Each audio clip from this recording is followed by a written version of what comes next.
E assim, pegando aí a coisa da literatura, quando você compara medidas comportamentais com medicação, é claro que vai depender do caso e tudo, ela tem uma superioridade, ou junto com medicação também. E assim, a longo prazo, né, você ensinar esse paciente primeiro até experienciar o que é uma boa noite de sono, as pessoas supervalorizam isso, eu não sei se acontece com você, de falar assim, ó, eu não durmo 8 horas, então eu durmo mal. Quantas vezes eu já ouvi isso? Né? Você vê que eu abri hoje aqui falando que eu não durmo 8 horas, eu durmo 6 horas e Uhum. meia e eu durmo bem, né? Justamente, Né? justamente. Pois é. Aí, gente, você acabou falando um pouco e eu queria que você pudesse mostrar para a gente tudo aí que você acaba trabalhando então com seus pacientes sobre essa tal de higiene do sono, né? O que que é isso, gente? Então, fala aí para a gente, o que Uhum. que é higiene do Pronto. sono? O que você falou é muito importante porque dessa sua paciente e até das suas horas de sono, Rodrigo, porque assim, dormir bem, ele é muito mais do que uma quantidade exata de horas de sono. Cada indivíduo ele vai ter a sua necessidade, né? Então assim, cabe a ele descobrir, digamos assim. Eu sei que menos de 5 horas para mim, eu não vou ter um dia muito legal. E eu sei que se eu dormir mais de 8 horas, eu acordo muitas vezes irritado, mal-humorado, como se eu tivesse de ressaca. Então assim, o autoconhecimento ele é muito importante, né? Então, quando a gente institui o que a gente chama de higiene do sono, a gente está pedindo para o paciente ele entrar nessa jornada também de autoconhecimento, né? E dando algumas informações a ele. Higiene do sono nada mais é do que o que a gente chama de uma psicoeducação ou de orientações, né? Como é o comportamento desse indivíduo, né?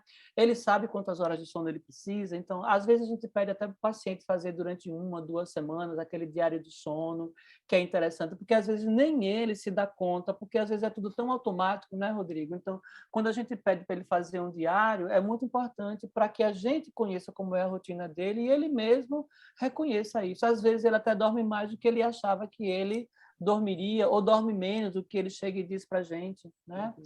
E aí a gente estabelece algumas orientações. Então, por exemplo, é importante perguntar se o paciente faz uso de algum psicoestimulante.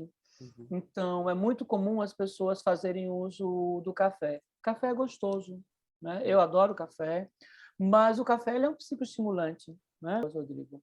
Uma outra orientação é a questão do cochilo, isso aí você falou, né? Se eu estou com dificuldade para dormir à noite, a depender do tempo que eu destine na tarde ou na manhã para que eu durma, isso aí pode trazer uma interferência, né? Essa situação da sua paciente, que ela faz tudo em cima da cama, mesmo que ela não durma, né, e roube um pouquinho das suas horas de sono, mas para que serve o nosso sono? O nosso sono equivale ao nosso celular quando a gente coloca na tomada. Eu durmo para recarregar as minhas baterias. Mas se eu tenho uma jornada no meu dia que é tão ociosa, vamos dizer assim, e que eu me movimento pouco, muitas vezes isso vai trazer interferência na minha qualidade de sono, porque assim eu não gastei muita energia, digamos assim, eu estou ali deitada, na verdade. Então, isso pode, como você falou, estar roubando ali a sua quantidade de horas de sono, a sua qualidade de sono, né? Uhum. Atividade física. Eu sempre pergunto aos meus pacientes, para aqueles que não são sedentários, faz atividade física? Que horas você faz? Então, atividades físicas, se forem extenuantes, antes de dormir, para muitas pessoas pode implicar numa má qualidade de sono, né? Então, assim, às vezes até uma atividade leve para algumas pessoas elas ficam hiperestimuladas. Então, cada caso é um caso, mas eu geralmente tendo a não recomendar pelo menos atividades físicas intensas 2 horas antes da pessoa dormir. E uma coisa muito errada que as pessoas fazem, Rodrigo, é ir para a cama sem estar com sono. Então, é muito importante, vá para a cama só quando você está com sono. Uhum. Porque esse tempo que você está ali na cama e você não consegue dormir, deixa você ansioso, às vezes você pega o celular, essa telinha do celular, ela hiperestimula a gente, né? Como se fosse um energético para muitas pessoas. Uma outra coisa muito legal que eu peço aos meus pacientes é eles irem, quando chega tarde, eles a irem reduzindo a luminosidade da casa. Então, essa luz branca, ela não é legal. Bom é essa luz amarela. Então, você deixa o seu ambiente em penumbra, né? Deixa uma luzinha amarela, né? Porque tudo isso vai preparando o ambiente para que você durma. Outra dica é alimentação, né? Eu ouvia da minha avó que a gente deve comer como um rei no café da manhã, um príncipe no almoço e um mendigo no jantar, né, Rodrigo? Eu não sei se você já ouviu isso, Nossa, ou se os nossos, eu se falo os isso em nossos, consulta. pronto, se os nossos, eu adoro ditados populares, eu uso Também, muito ditados também. populares nas minhas consultas, Rodrigo. Ajuda muito na compreensão Muito, dos pacientes. verdade. Então, o que é que eu falo para eles? Olha, comida pesada à noite não dá. Não vai dormir com fome, mas também não dá para você bater uma feijoada, comer um cuscuz na hora que você for dormir, né? Então, você tem que comer mais cedo, na verdade. Então, assim, à noite a gente tem que ter uma comidinha um pouquinho mais leve, porque isso interfere, sim, na qualidade do sono.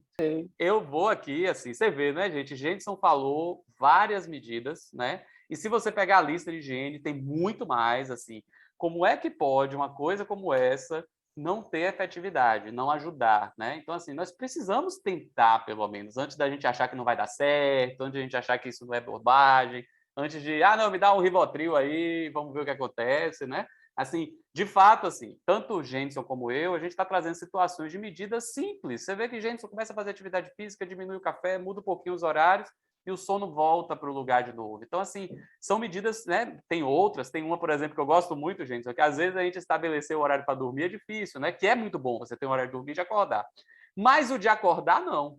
O acordar é possível, entendeu? Então, assim, não, vamos acordar todo dia, 6h30 da manhã, 6 horas da manhã. Pronto, você dormiu insônia aí 3 da manhã, mas 6 horas você acorda, você vai ter um dia mais difícil, mais cansado, né? Vai ser um dia mais complicado, mas você, na outra noite, provavelmente vai ser mais fácil de você dormir. Então, é como se você fosse trazendo o sono de novo a um padrão mais aceitável, né?